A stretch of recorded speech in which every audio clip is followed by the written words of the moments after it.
If I love you, I love you. And if I love you and duck it, I die. Exactly.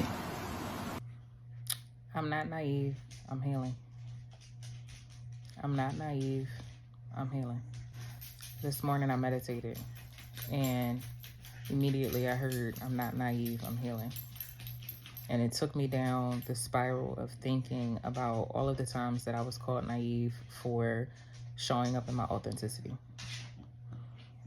Showing up in the energy of who I am and who I was before the pain, before the experiences, before the injury. Showing up in my natural form of love, right?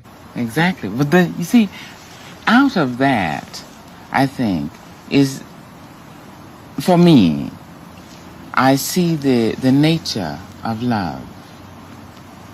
The ability to dare, to challenge despair, and to dare to love. I'm not naive. I'm very aware. I pay attention. I also see a lot of things that I don't mention. It doesn't mean that I don't see them. It just means that I prefer to allow things to take its course, right? I'm not naive. I'm healing. I'm learning how to get back to who I was before I walked through things that were sent to teach me lessons. If I go into any situation living behind my ego and behind my pride, I am not walking into the situation as myself. I'm walking into the situation as my fear. If I walk behind those lessons, they will lead me all of my life.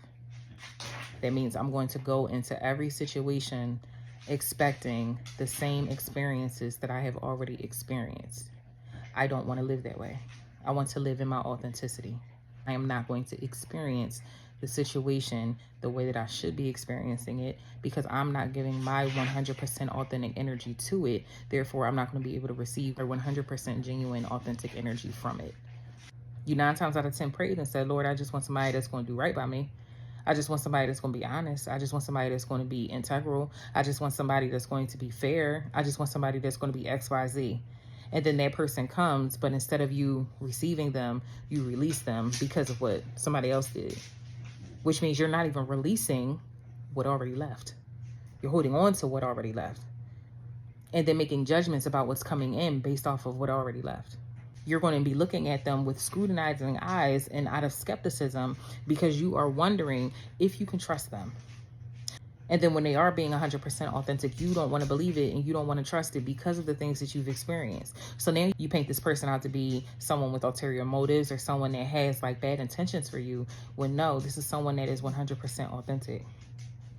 This is someone that's giving you their most honest energy, which is what you asked for, right? You're so busy living in your fear that you're already telling yourself, I can't trust this person, so I'm not going to let them see me in my authenticity. But why can't you trust them? They've done nothing to you.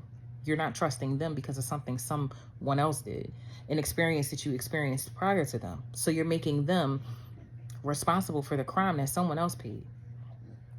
That's not fair to them because they're coming into the situation being 100% authentic. I'm not naive, I'm healing. I am learning to access the pain as needed. I'm using the pain for a purpose, right? Let's say I get into a situation with someone and they begin to become a lot like what I have already experienced. I will know from the experience how to handle that situation. I don't want to punish that person or punish that situation for what happened in the past, but I do want to prepare myself for dealing with whatever that situation is. However, I also want to be fair and show up in my 100% authenticity.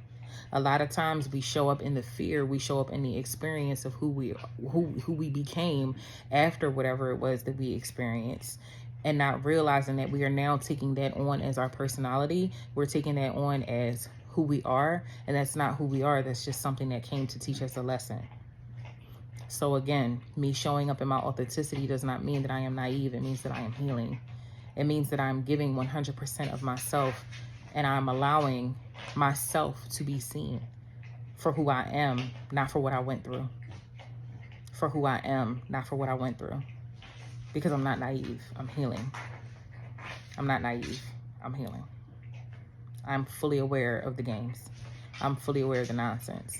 The thing that's very interesting is that after I came out of that meditation, I got on Threads, and the first thing I saw was a post of Tiana Taylor saying, when you finally get to a place where you're done, it's nothing but silence. You have nothing else to say. There's nothing else to say. How but did you to know walk. you had nothing left to say? Because I love until I can't love no more. And I give until I can't give no more. I don't force my way out of anything that I'm not ready to leave. I don't force my way out of anything that I'm not ready to give up on. I have to be at my wit's end. You want to know why? It feels better. When you force yourself out of something is why you go back. Because now I was like, but what if? And maybe this could have been done differently. Right. Always exhaust all options. When you did all you can do, there's nothing else to say when you walk away. So then when you sit and realize, like, damn, I messed up, that's going to force you to grow. That's going to force you to learn. And I prefer that. I prefer that you actually sit and figure out, what am I doing that is pushing away good people? Why? Because then you can heal that. And then eventually you'll get your person. Eventually you'll get your place. Eventually you'll get your prize. But you can't get that until you heal that part of you that does not want to believe that you deserve good. Well, life is if I love you, I love you. And if I love you and duck it, I die. Exactly. Exactly. But you see, out of that, I think, is, for me, I see the nature of love.